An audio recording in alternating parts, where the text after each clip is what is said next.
다음 주에 일이 있어서 못 나오려고 했더니 떡 때문에 나와야겠네. 네, 감사합니다. 네, 우리들의 영혼이 잘 되는 같이 범사가 잘 되고 강건하기를 축원합니다. 네. 우리 지난달에 저번 달에 약속한 거 있죠? 우리 목표 구호를 한번 외쳐보겠습니다. 일어나라, 빛을 발하라. 예, 안 잊어버리셨네요. 예, 제가 70년이 넘도록 계속 수많은 결혼식장을 다녔는데요. 사회도 한 30여 번 봤어요. 뭐 저희 자녀들 결혼 주례도 했고요. 그런데 어제 주례사 분께서 정말 명 주례의 말씀을 해주시는데 감동이에요.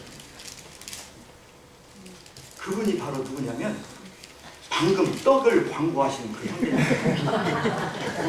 그래서 무슨 말씀을 하시려고 저렇게 올라가셨나? 저 형제님이 마이크 체질이 아닌데 귀를 쫑긋하고 들었죠.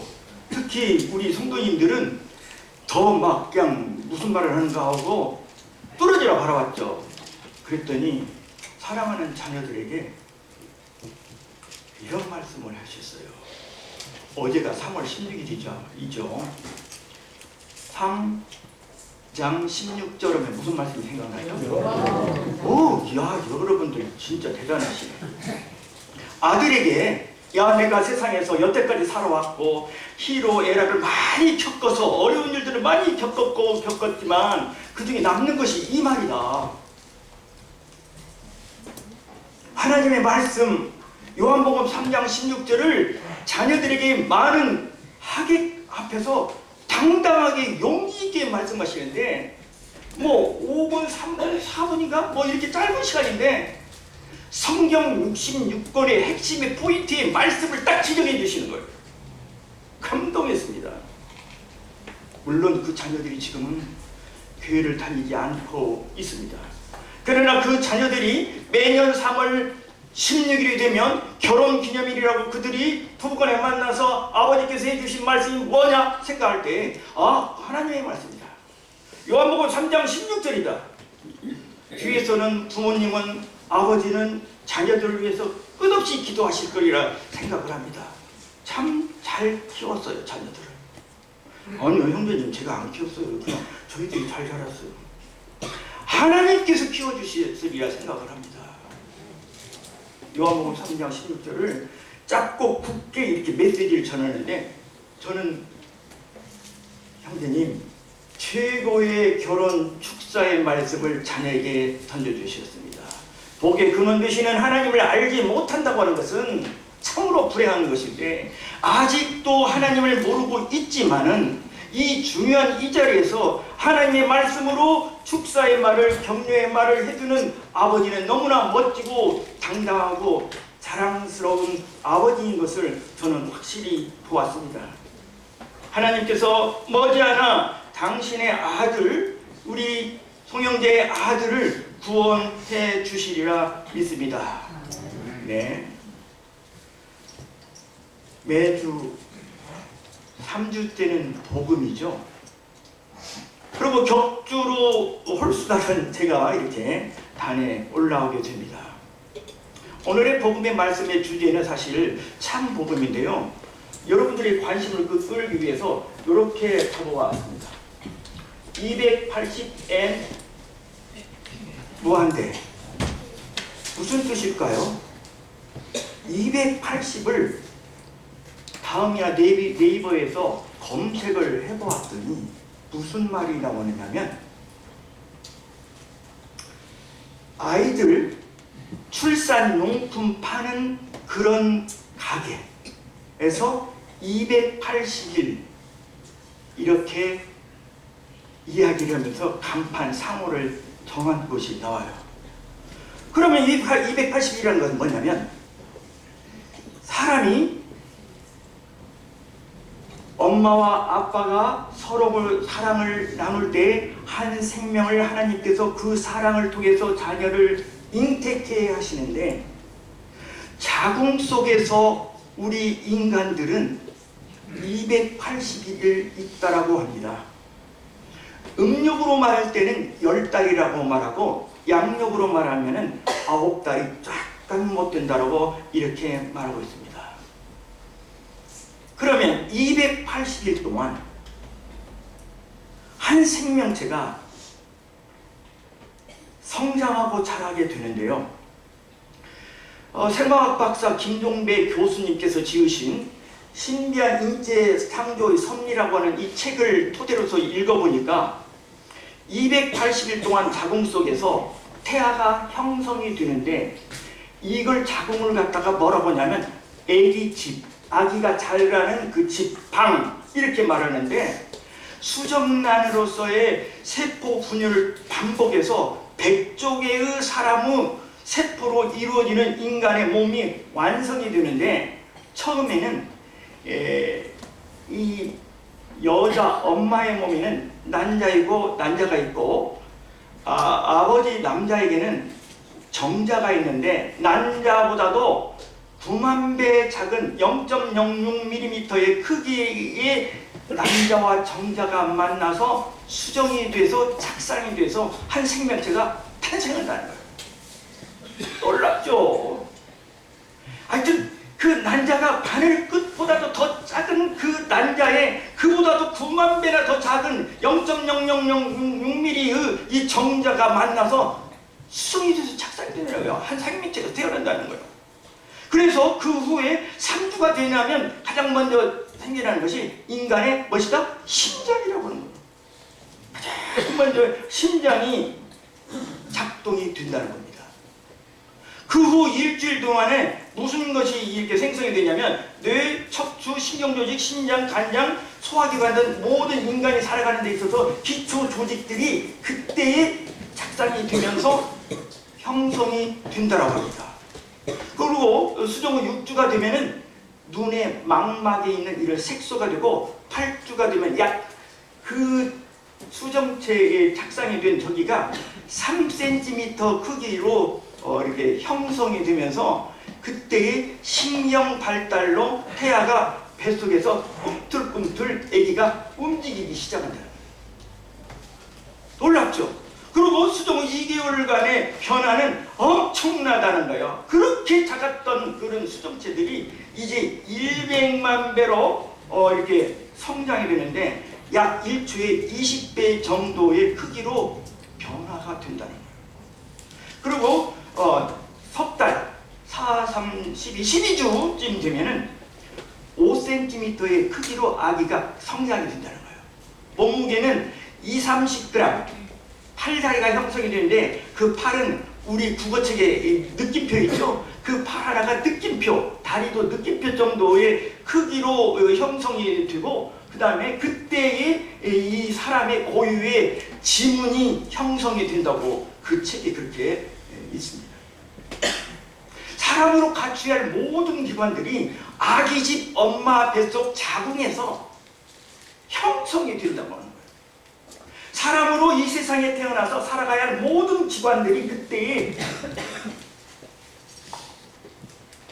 작동이 되고 기능을 갖춘다는 것인데 참으로 그것은 하나님만이 신만이 할 수 있는 신비롭고 경이로운 것들이 이 자궁 속에서 일어난다라고 합니다. 그런데 그 기간이 282일 동안인데 이 280일 동안의 자궁 속에서의 그 아기는 그 자궁 속에서 삶 속에서는 입이 필요 있습니까? 그 아이의 탯줄로 엄마의 몸속에서 양분을 섭취하기 때문에 자궁 속에서의 아이의 입은 전혀 필요가 없어요. 거기서 말을 합니까? 귀가 자궁 속에서 무슨 필요가 있습니까? 듣습니까? 손과 발, 눈, 귀 다 필요가 없는데 태어난 그 이후의 삶을 그 안에서 준비하기 위해서 거기서 280일 동안 만들어가는 과정입니다. 이 폐라고 하는 것은 아기가 인내하고 태어나서 첫 울음을 터뜨릴 때 그때부터 작동하기 시작한다고 합니다. 그리고 엄마 뱃속에서 아기가 탄생하고 나면 이 탯줄이 이어져 있는데 사람은 무참히도 과감하니도 그것을 절단해가지고 이제 분리된 삶을 하나의 생명체로 살아가게끔 하고 있습니다. 그런데 생각해 보세요. 엄마 뱃속에서의 그 삶이 이 세상에서 살아가는 환경과 같은가요? 양수라는 그 물속에서 살아가고 있었어요. 손과 발, 눈, 코, 귀, 이 모든 것들이 삶 속에서, 자궁 속에서는 필요 없는 것들이지만 다음 생애를 위해서 거기에서 모든 것들을 준비하고 있습니다. 오늘의 제가 키포인트, 키워드는 ready입니다. Are you ready? 준비하고 있나요? 준비됐습니까? 그 다음 생을 위해서 엄마 뱃속에서 신비롭게 준비를 하고 있습니다. 태어나고 난 다음에는 이 세상에는 사계절이 있고 우연찬란한 하늘에 태양이 있고 별이 있고 바다가 있고 태풍을 불고 이런 세상에 그 아기가 어떻게 살아가겠습니까? 그러나 하나님께서 놀랍게도 인간을 창조하시면서 적응력을 키워주시고 갖춰주시고 미완성인 인간들을 만들었지만 점차점차 그들이 이 세상에서 넘어지고 쓰러지고 하면서도 아장아장 걸으면서도 당당하게 성장하는 그런 것을 볼 수 있습니다. 입으로 먹던 이 세상, 배꼽으로 탯줄로 먹던 이 세상, 엄마의 뱃속에서 이제는 자녀가 입으로 먹는 세상으로 태어났습니다. 참 신기한 것은 저도 자녀들을 키워봤지만 젖병을 태어났을 때에 물려주면 힘차게 빨아요. 야, 이거 빠른 것이야? 쪽쪽 빨아라. 그거 배부르면 이거 그만 먹어? 이런 말을 안 했는데 놀랍게도 잘해요. 몰라. 배가 고픈가 안 고픈가를 이렇게 알고 싶을 때에는 옆가에 손으로 이렇게 손가락을 딱 대면 이쪽으로 돌려요. 그리고 아기들이 울을 때 그것은 우는 것이 아니고 자기의 대화의 의사 표현이에요. 아기가 운다? 나 배고픕니다.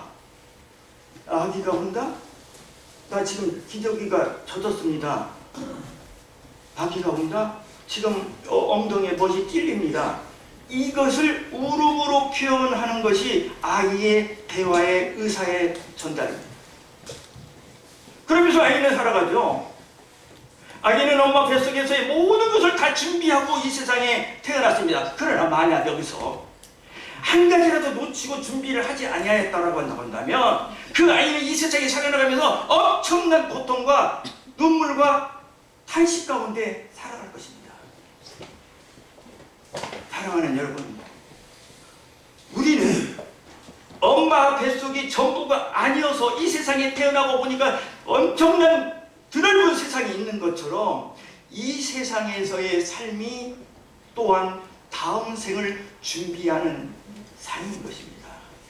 그래서 모든 사람들은, 많은 사람들이 이렇게 말합니다. 저승에 가면 이승에서 저승을 준비한다. 그래서 요즘에 신체 나이와 건강 나이가 있고 기대 수명 뭐 이런 거 있지 않습니까? 기대 수명이 88세라고 그럽니다. 평균적으로. 그래서 88 곱하기 365 했더니 약 32,000시간이 됩니다. 날이 돼요. 그러면 엄마 뱃속에서 태어났던 그 아이가 280일은 이 세상에 살아가기 위한 준비 기간이었다고 한다면 32,000 그 날은 무엇을 준비하는 시간일까요? 다음 생일을 위한 준비 기간이고요. 이 생에서 32,000은 다음 생일을 준비하는 거요. 영원한 세계, 무한대의 세계, 이 세계를 준비하는 것입니다. 잘못 눌렀네요. 네.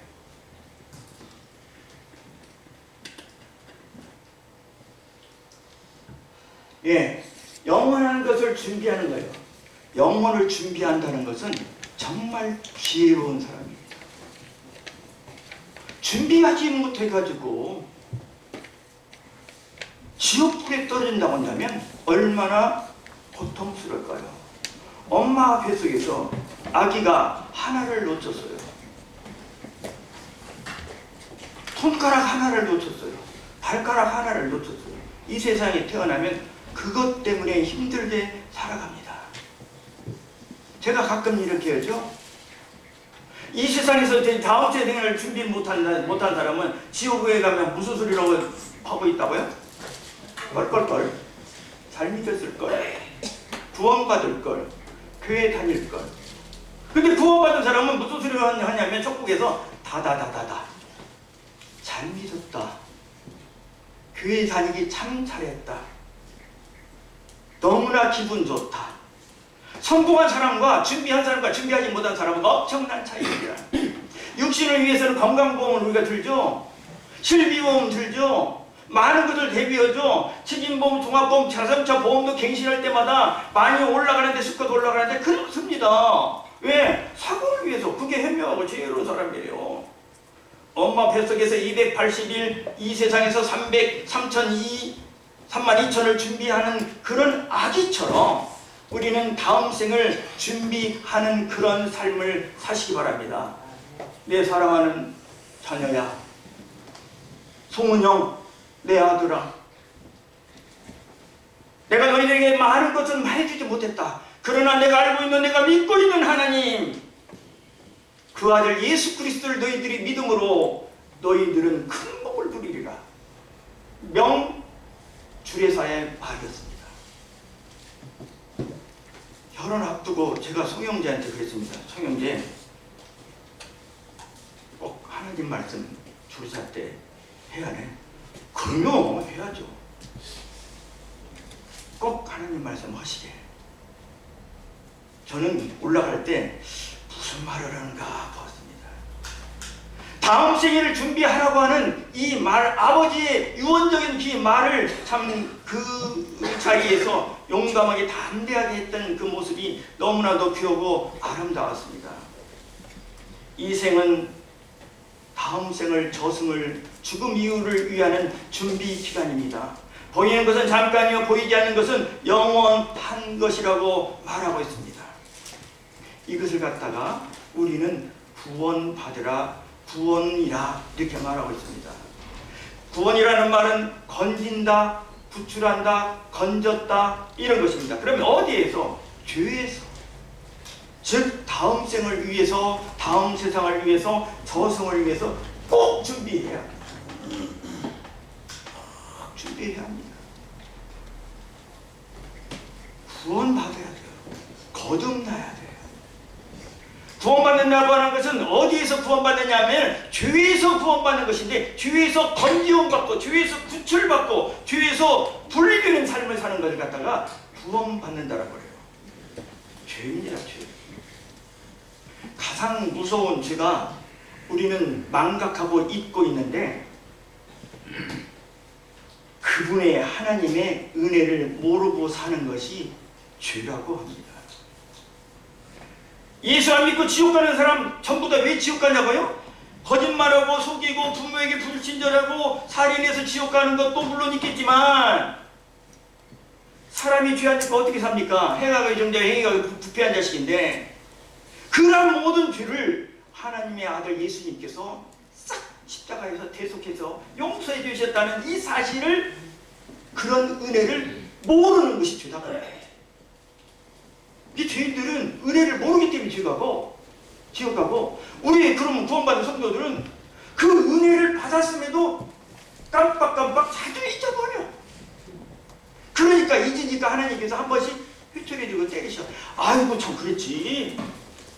성도는 은혜를 잊고 사는 것이 하나님께 큰 실망입니다. 엄청난 은혜를 받았는데 그 은혜를 잊어버리는 거예요.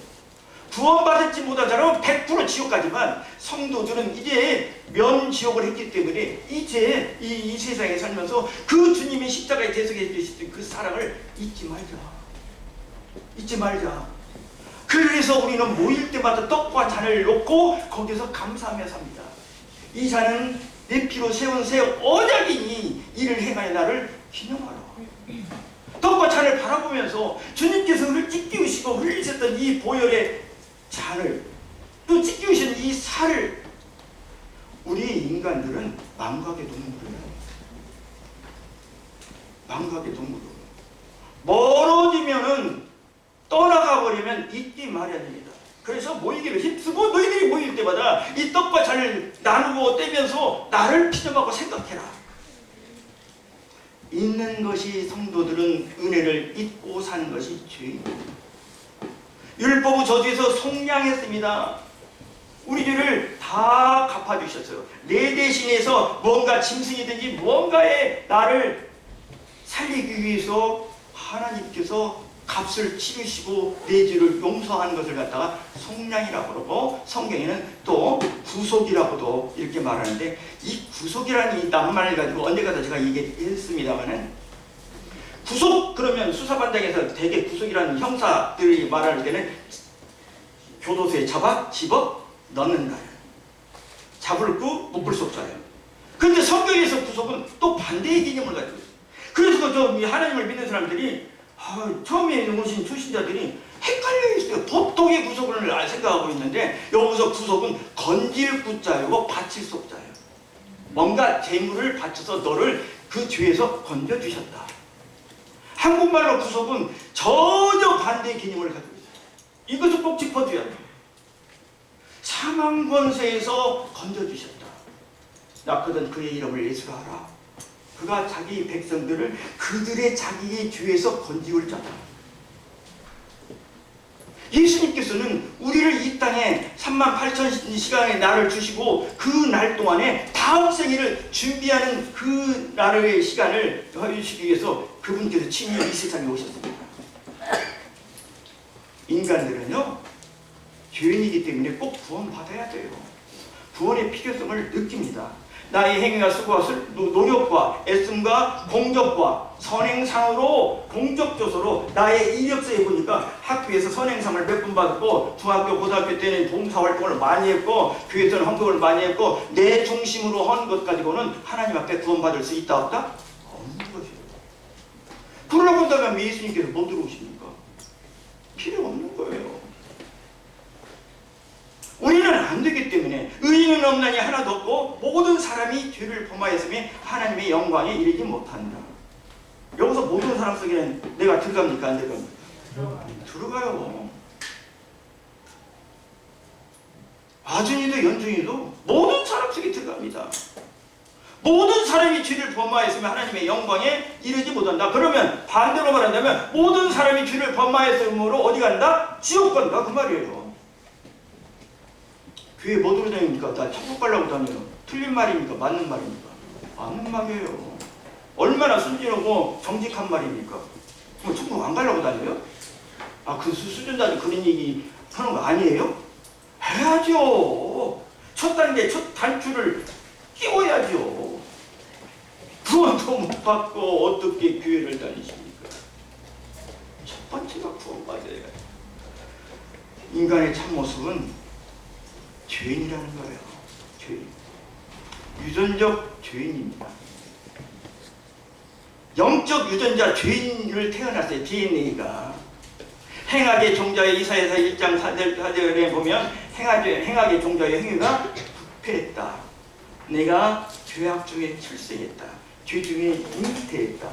다윗이 자기 휘하에 있는 우리아 장군은 미모가 출중한 아내 부인이 목욕을 하고 있는 걸 보았어요.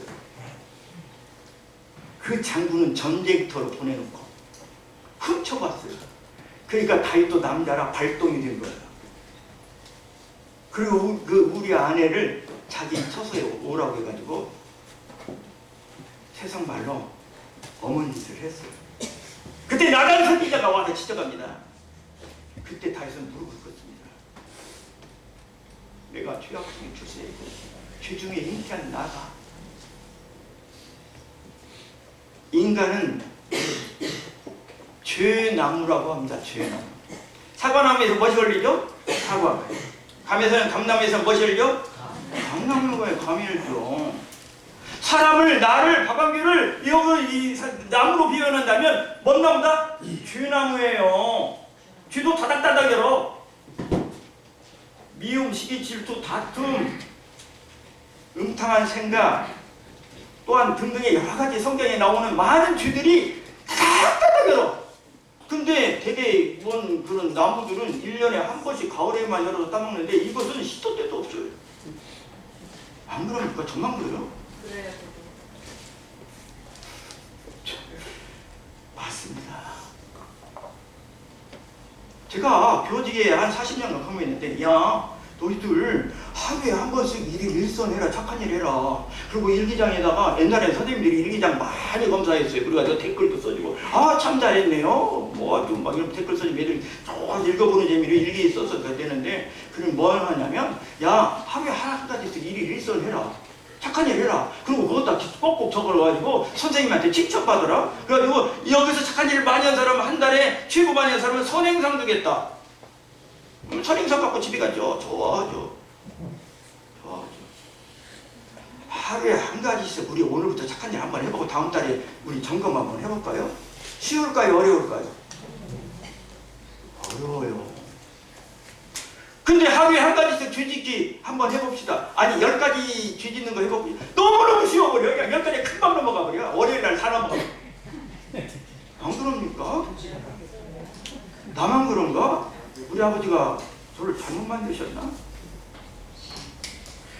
죄의 본성적인 DNA 유전자를 가지고 태어났기 때문에 하나님께서는 이 세상에 모든 의인은 없나니 하나도 없다. 너희들은 구제불능이다. 너희들이 이 일선 해봤더니 얼마나 하겠느냐? 안 된다. 그러므로 너희들이 안 되기 때문에 내 아들 예수를 보내주겠다. 그렇게 말씀하시고 예수님께서 친히 오신 거예요. 너희들은 본질적으로 진노의 자녀다. 해가의 종자다. 해구가 부패했다. 썩어 빠졌다. 오늘 예배 시간에 어떤 형제님 기도해요. 하늘아 들으라. 땅아 귀를 기울이라. 내가 자식을 양육하였거늘 그들이 나를 버렸도다. 소는 임자를 알고 나귀는 주인의 부유를 알건만은 나의 자녀 나의 백성들은 나를 버렸도다. 인간들이 다 버린 거예요. 그리고 당신이 아들께서 우리 아들을 예수님을 이 세상에 보였는데 아무도 예수님을 영접하지 않았어요. 아무도 영접하지 않았어요. 우리 인간의 마음은 본질적으로 아주 더럽고 추악해요. 그걸 갖다가 어려운 말로 무슨 죄라고 하죠? 원죄. 그런다. 원죄. 만물보다 심히 거룩한 것은 인간의 부패한 것은 인간의 마음이다. 사람의 마음이 썩었다는 거예요. 이 마음이 썩었다는 거예요.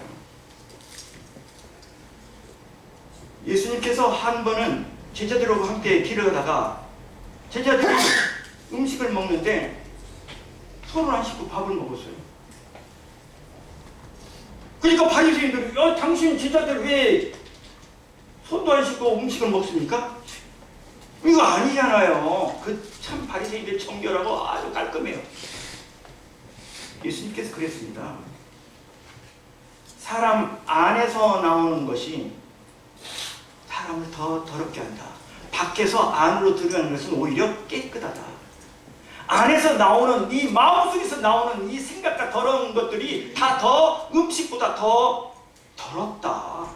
나오는 것이 다 더럽다. 이렇게 말씀하셨어요. 생각해보세요. 내 마음 스스로를 점검해보세요. 참 추하고 더럽고 부패하고 썩어 빠졌죠. 매일매일 찬송 부르면서 말씀 같이 하면서 성경에 찬송에 또 텔레비에서도 설교 방송을 이게 틉니다. 다른 방송 듣는 것보다 차라리 거기가 나서요.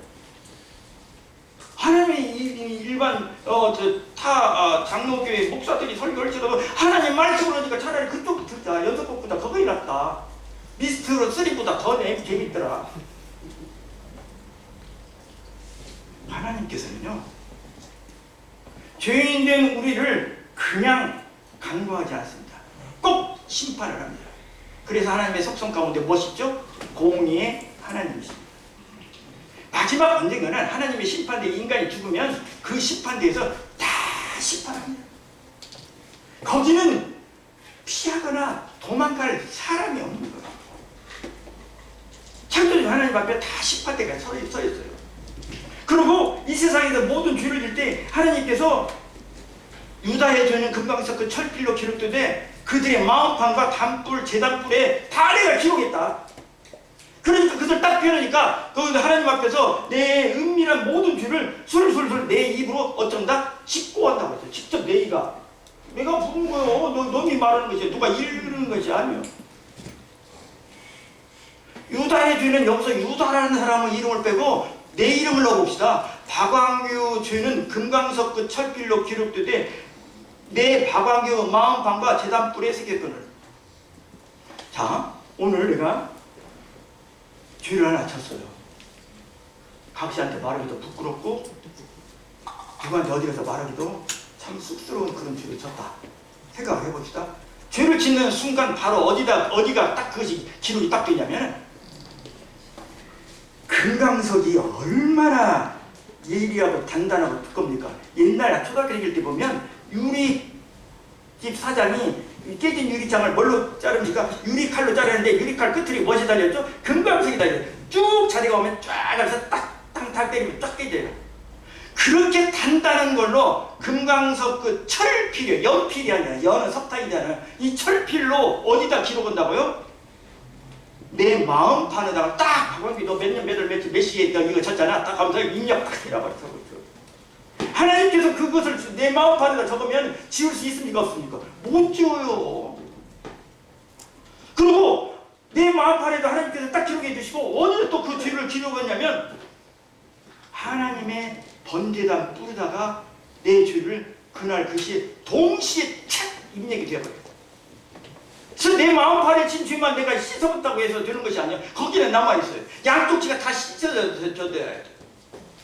그래서 구약시대 때 번제단에 제사를 드릴 때 보면 그 평민 중에 한 사람이 부지 중에 죄를 짓거든 순염소, 암염소를 몰고 가서 제사장 앞에서 염소 머리에다 멋을 쫓고 안수를 하면 그 사람이 몰고 온 그 양에게 내 죄가 넘어가요. 그럼 죄를 내가 졌는데 이 내 죄를 대신해서 무엇이 죽어? 양이 죽어. 양이 죽어요. 그렇게 내 대신 뭔가가 죽지 아니하고는 내 죄 문제가 해결된다 못 된다? 안 돼요. 그때 양이 죽는데 그 양피를 받아서 어디다가 바르냐면 저기 번제단 제단 뿔에 새겼다고 했잖아요. 이 제단 뿔에 그 제단 뿔에다가 양피를 제사장이 쭉 발라버려요. 그러면 성도 그때의 사람들이 제단에다가 그 제단 뿔에다가 꼭 자기 죄를 이렇게 기록한다는 거예요. 그러면 양피가 그 죄를 싹 덮어버려서 씻어버렸어. 그럼 죄가 있다 없다?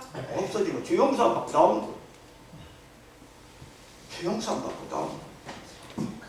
박광규의 죄는 그 금강석 그 촛불로 그려되지 내 마음판과 제단뿔에 새겨졌다. 그러니까 제단뿔에다가 예수님의 십자가에 흘린 보혈의 피가 씻겨졌다라고 한다는 것은 내 마음 가운데 믿으면 내 마음판에 새겨진 그 죄도 씻겨지는 것이고 제단뿔에 있는 그 죄도 예수님의 보혈이 덮어버린 거예요. 모든 은밀하게 졌던 죄, 성도님들 모르게 감쪽같이 진 죄. 대개 목사나 아니고 교회 리더급에 있는 사람들이 그런 죄를 많이 짓죠. 청직자들. 은밀한 죄, 선악간의 모든 것들을 하나님께서 모르는 죄 하신다, 심판하신다. 심판해요. 저는요, 훗날 하나님의 심판대에 있었을 때 나는 가끔 이런 생각을 해요. 우리 자매하고 같이 따로따로 시차를 죽어야지. 같은 날 죽으면 똑같이 심판대에 서서 가지고 저 사람 나도 모르게 저런 죄 졌네? 우리 또 각식은 이 아빠가 얌전하게 봤더니 어머니 많이 고생했네? 그냥 창피해서 큰일 났어.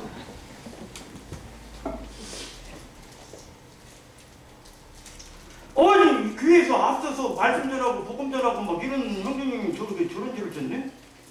그래서 아이고 하나님 사고로 죽어도 따로따로 사고 나서 죽게 해주십시오. 그런 생각도 정말 철없이 다 해봐요.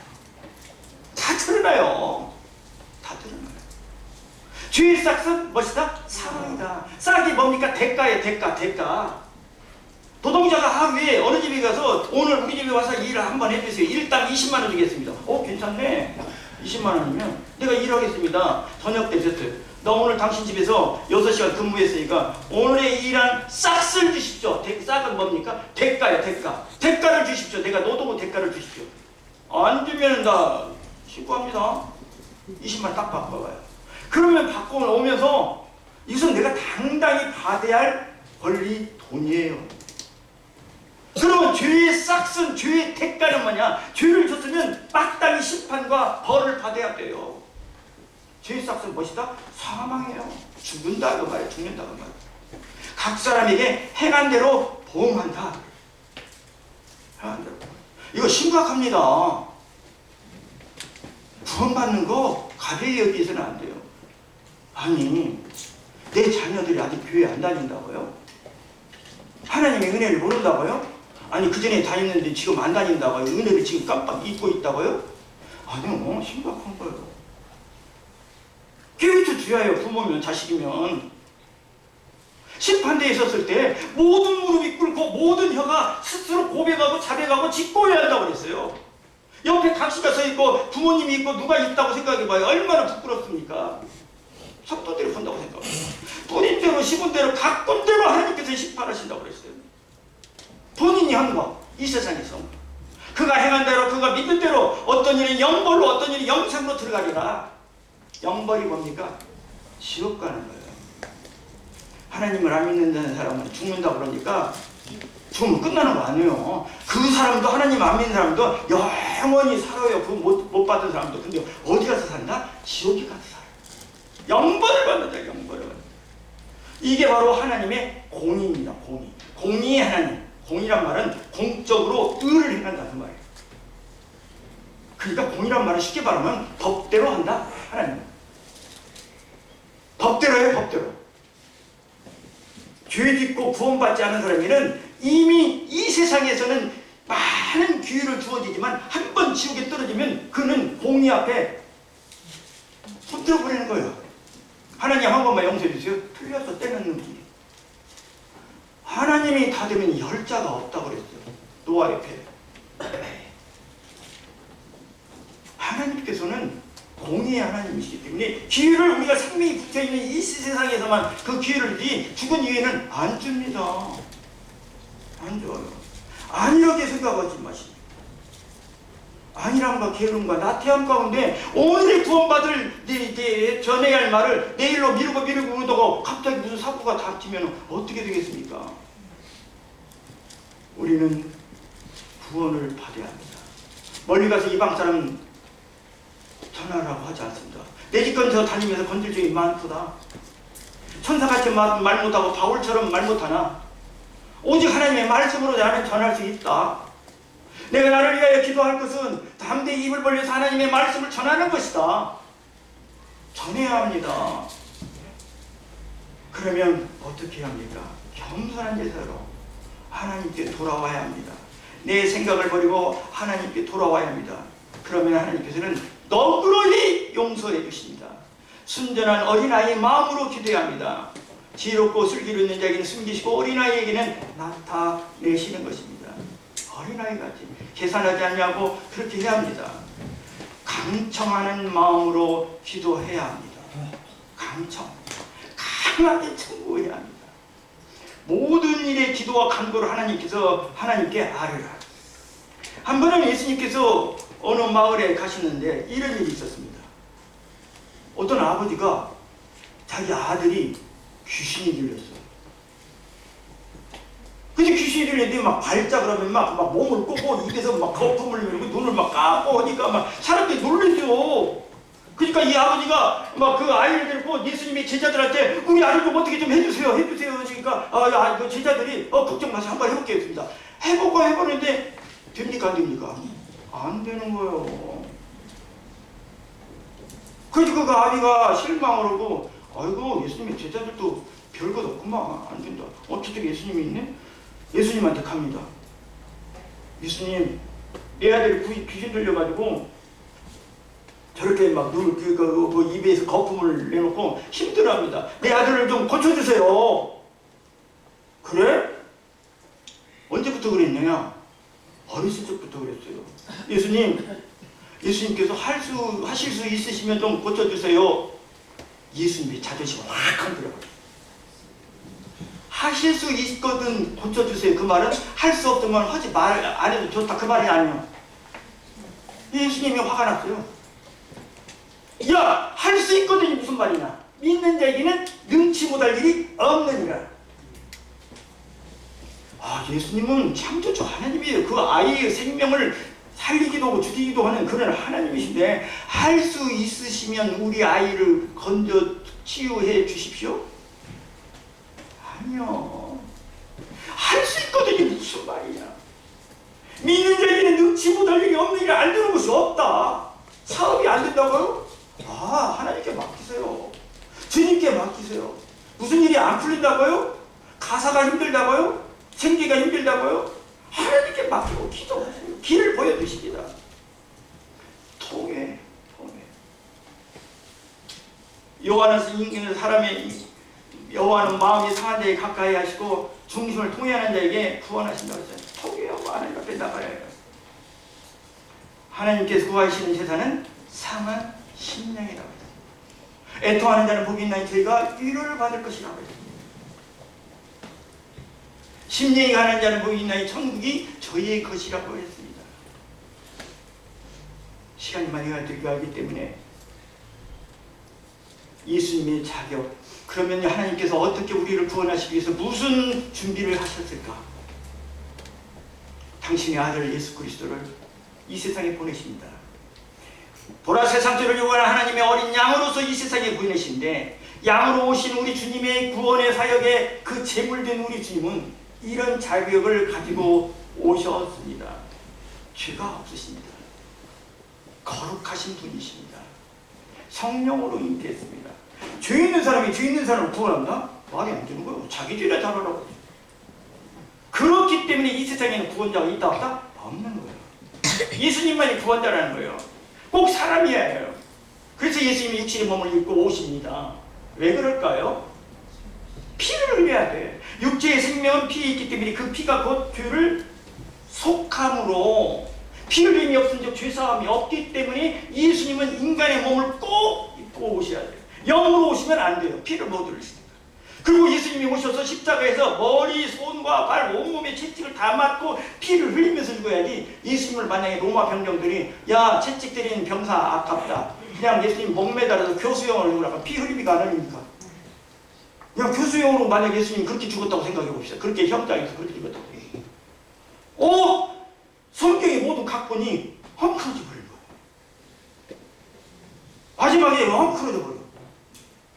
그러면 예수님의 죽음이 헛되이 죽은 거예요. 피 흘려서 죽어야 하는데 목매달아 죽고 예수님이 연탄가스로 가스로 죽어버리면 아무 의미가 없어. 피 흘려 죽어야 돼.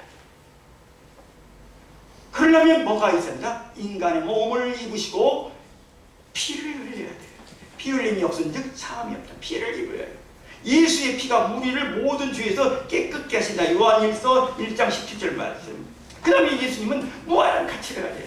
그분은 삼위일체 하나님이시다. 곤충, 개미, 천마리와 박왕규의 생명과 무엇이 더 중합니까? 사람이 더 중합니다. 예수님은 이 세상의 창조주이셔요.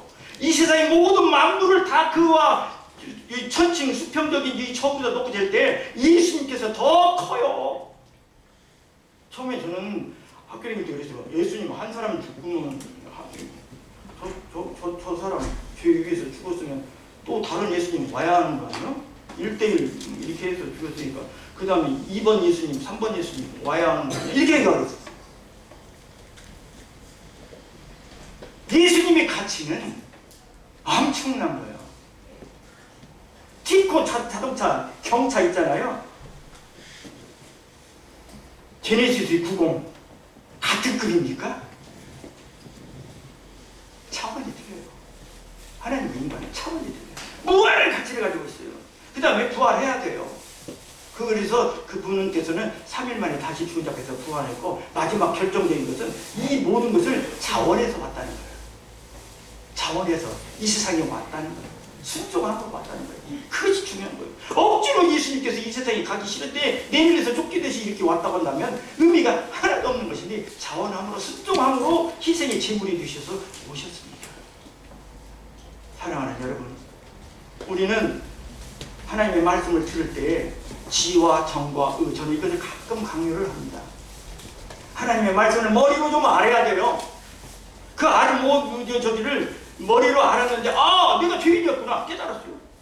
그 다음에 가슴으로 마음으로 그 죄를 내가 깨달았는데 이것을 어떻게 해야지? 괴로워하고 슬퍼해야 돼요. 그럼 이것을 어떻게 해야지? 예수님이 십자가 돌로 내 죄가 용서됐네?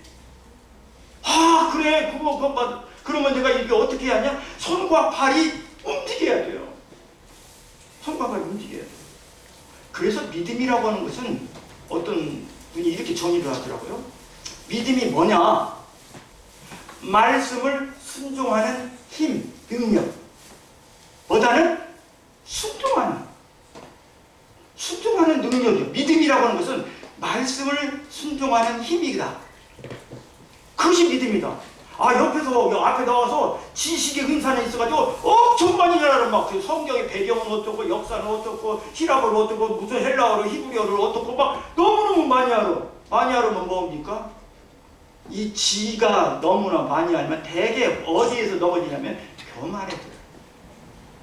또 정이 너무나 많아지면 마음이 그냥 열해가지고 정에 잘 빠져버리면 이단 신천지 그런 데 가서 앉아있어.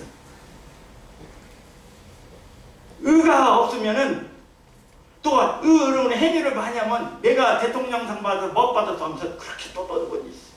그래서 지정의가 균등하게 이루어져야 한다. 저는 항상 그렇게 말하고 있습니다. 그래서 믿음은 완성된 구원을 확신하려고 구원하는 사랑을 의존하는 것이고 자신을 그 구세주께 헌신하는 것이다. 이렇게 정의를 한번 해봐요.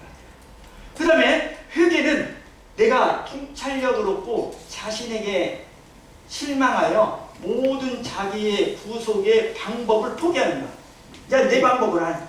내가 통찰력을 얻어서 내가 죄인이었구나. 그러면서 내가 이제 어떻게 이 죄를 씻을까 하는 내 방법을 포기하고 하나님께 나가는 거야. 오라 나는 공부한 사람이 누가 나를 이 사망의 몸에서 나를 건져내리라. 원하는 바 선치는 손은 행하지 않냐고 원치 않는 바 무엇을 행한다? 악만 행한다. 이렇게 고백을 해야 돼요. 여기서 보면 회개는 배고픔이요 믿음은 열린 입이요 그리스도는 살아있는 음식이다. 주님은 영혼의 양식이요. 내가 너희들 조상이 광야에서 만나를 먹고 너희들이 살았잖냐. 그러나 이제는 그건 아니다. 내 살을 먹고 내 피를 마시는 자는 영생을 가졌다. 마지막 날에 내가 그를 살리리라. 내 살은 참된 양식이요 참된 음료로다. 예수님께서 광야에서 40일간 금식하시고 나오셨을 때 제일 먼저 무엇으로 시험을 받았죠? 사탄마귀한테 돌로 떡이 되게 해야 하시오. 사탄아 물러가라. 사람이 떡으로만 살 것이 아니요 살아있는 하나님의 말씀으로 산다. 이제는 우리 주님의 말씀이 우리의 영혼의 양식이에요. 영혼의 양식. 모든 사람이 죄를 범하였으면 하나님의 영광이 이르지 못한다. 그리스도께서 단번에 죄를 위하여 죽으신 의인으로 인하여 불우한 자를 대신하였으니 이는 우리를 하나님 앞에 인도하려 함이라. 중심의 핵심의 말씀이 되지 않나 이렇게 생각합니다. 자, 간단히만 말씀드리겠습니다. 그러면 성도들이 그 구원받은 성도들이 성경에서는 그러면 죄를 어떻게 말하고 있습니까? 도말됐다. 발을 쫓아 발을 말자요. 도배한다고 그러죠. 도배. 더러운 집을 도배하면 깨끗해지잖아요. 예수님의 피로 내 허물을 깨끗이 발라버리고 씻어버렸다. 그러니 이제 내가 너희 죄를 기억하지 않는다. 빽빽한 구름이 사라진 같이 너희 죄가 사라져버렸다. 사라졌다. 그 다음에 동이서에서 멈췄던 너희 죄가 옮겨졌다. 누구의 죄가? 구원받은 성도들의 죄가 다 옮겨졌다. 그 다음에 박완규 너희의 모든 죄를 주님의 등 뒤 십자가에 던졌다. 내가 너희 죄를 사했다. 모든 죄를 사했다. 용서했다. 기억하지 않는다. 그러면 결론적으로 내가 너를 이제 정죄하지 않겠다. 정죄라는 말이 뭡니까? 죄가 너는 있어 라고, 네가 죄인이야 라고 정하여 말하는 걸 갖다 정죄. 근데 하나님께서 심판관이 이제 정죄하지 않겠다, 이제 그리스도 안에 있는 자에게는 정죄함이 없다. 누가 말했다고요? 하나님께서. 하나님은 거짓말 하시는 분입니까? 아니에요. 그러면 심판대에 우리가 딱 섰을 때, 하나님 저 천국 가요. 왜 네가 천국 가? 하는 거 본 게 그냥 향탈과 실망만 가득던데.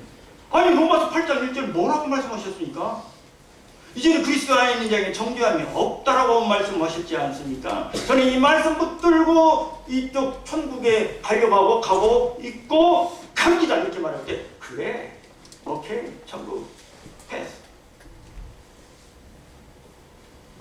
테텔레스타이 다 갚았다, 다 이루었다. 성경에 요한복음 19장 30절에 다 이루었다라고 말하는데, 원어상에 보면 테텔레스타이라고 하는데 거기에 숨은 뜻은 뭐라고 하냐면, 채권자와 채무자가 있을 때 서로 주고받은 돈을 갚았다라고 할 때 테텔레스타이, 이스라엘에서는 그렇게 영수증을 주고받는다고 합니다. 예수님께서 우리의 모든 죄를 십자가에서, 그분께서 희생의 제물, 화목의 제물, 속죄의 제물, 용서의 제물, 하나님께서 받으시기에 합당하신 향기로운 제물에 대해서 우리의 죄값을, 모든 것을 싹 치우셨어요. 그래서 우리는 그분의 은혜로 우리는 천국 가게 됩니다.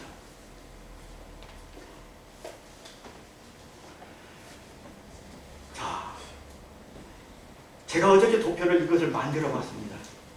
천국에 가져가야 할 영적 증명서 4가지. 뭐 성경이 나오나? 증명서? 가족관계 증명서 가지고 가야, 떼어가고 가야, 독서무소에서. 믿는 자는 하나님의 자녀가 되는 권세를 주셨어요. 요한복음 1장 12절, 이게 바로 가족관계 증명서예요.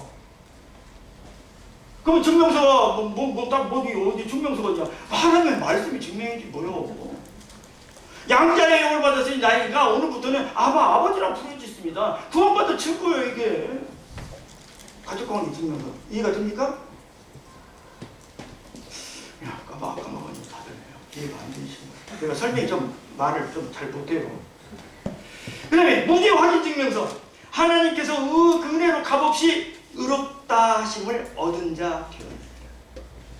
로마서 3장 24절에 이 말씀이 저는 너무너무 좋아서 구원받고 서예를 잘 쓰시는 분에게 내가 표구 좀 해주라